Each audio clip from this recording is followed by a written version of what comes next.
First tonight, not giving up. That's what people who live on Tierra Verde are vowing after St. Petersburg approved this controversial marina. This is 10 Tampa Bay News at 11. I'm Emerald Morrow.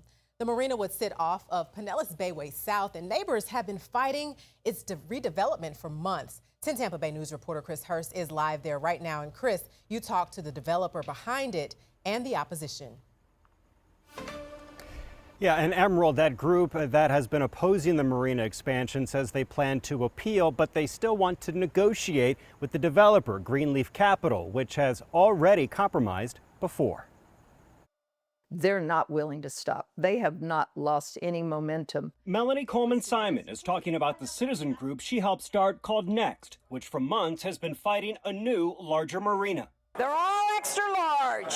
In November, we followed them when they were strategizing on how to pack the St. Pete Development Review Commission and tell them to block the project.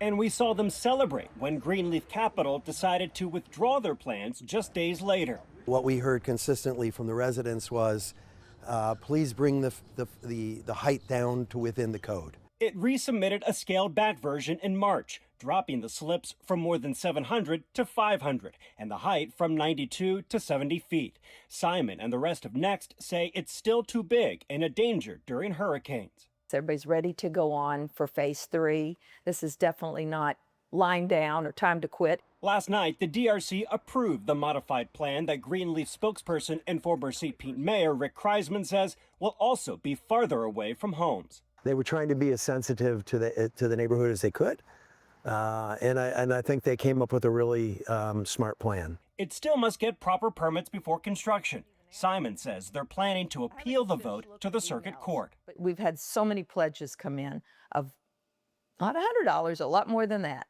So money, I don't think is going to be an issue for us to hire a good attorney.